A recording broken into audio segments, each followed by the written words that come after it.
नमस्कार दोस्तों, आपका स्वागत है हमारे चैनल पर। आज हम एक बहुत ही महत्वपूर्ण विषय पर चर्चा करेंगे, ओवरथिंकिंग या अधिक सोचने की आदत। क्या आपको भी लगता है कि आप कभी-कभी बहुत ज्यादा सोचते हैं? तो आज हम जानेंगे कि इसे कैसे रोका जाए और मानसिक शांति कैसे पाई जाए। कैमरा थोड़ा झूम करता है। तो सबसे पहले जानते हैं कि ओवरथिंकिंग क्या होता है। ओवरथिंकिंग का मतलब है बिना वजह किसी चीज के बारे में ज्यादा सोचना। जैसे जब हम किसी बात को बार बार सोचते हैं और ये सोच हमें मानसिक तनाव देती है। ग्राफिक्स में नुकसानों के बारे में दिखाते हैं। ओवरथिंकिंग के कई नुकसानों में शामिल हैं मानसिक तनाव।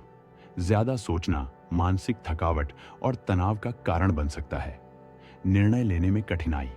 जब हम ज्यादा सोचते हैं तो सही निर्णय लेने में कठिनाई होती है। स्वास्थ्य पर असर। यह चिंता और अवसाद का कारण बन सकता है। कैमरा होस्ट की ओर। अब हम जानेंगे कि ओवरथिंकिंग के कारण क्या हो सकते हैं। आत्मसंशय। जब हमें अपने निर्णयों पर विश्वास नहीं होता। अतीत की यादें। जो चीजें बीत चुकी हैं उनके बारे में सोचकर हम खुद को तनाव में डालते हैं। भविष्य की चिंता। भविष्य को लेकर अनिश्चितता हमें ज्यादा सोचने पर मजबूर करती है। शांत संगीत के साथ। अब हम देखेंगे कि हम ओवरथिंकिंग को कैसे रोक सकते हैं। माइंडफुलनेस का उदाहरण देते हैं। माइंडफुलनेस का मतलब है वर्तमान में रहना। ध्यान और प्राणायाम से हम अपने विचारों को नियंत्रित कर सकते हैं। कुछ उदाहरण दिखाते हैं। कई बार हमें सोचना इतना ही जरूरी नहीं होता। अगर आपको कोई निर्णय लेना है तो उस पर काम करना शुरू करें।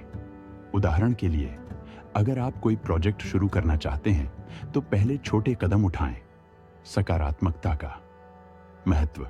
सकारात्मक सोच रखने से हम अपने विचारों को दिशा दे सकते हैं।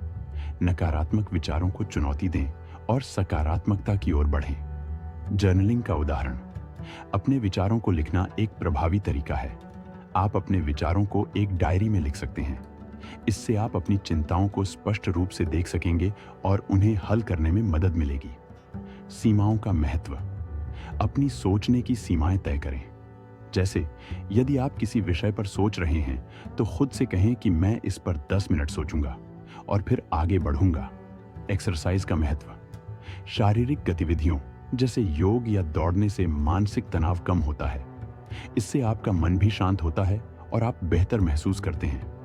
दोस्तों और परिवार का महत्व। कभी कभी अपने विचारों को किसी से साझा करना बहुत फायदेमंद हो सकता है।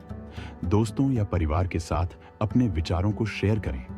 कुछ प्रेरणादायक बातें।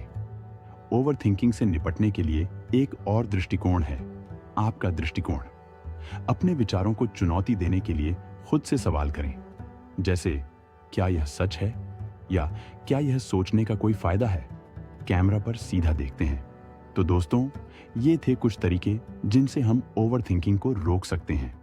याद रखें, जिंदगी में कई बार हम सोचते हैं कि क्या होगा, लेकिन कभी कभी हमें बस आगे बढ़ना होता है। अगर आपको हमारा वीडियो पसंद आया हो तो कृपया लाइक करें, शेयर करें और हमारे चैनल को सब्सक्राइब करना न भूलें। मुस्कुराते हुए, आपका बहुत बहुत धन्यवाद कि आपने हमारे साथ समय बिताया। अगले वीडियो में फिर मिलेंगे। तब तक खुद का ध्यान रखें और सकारात्मक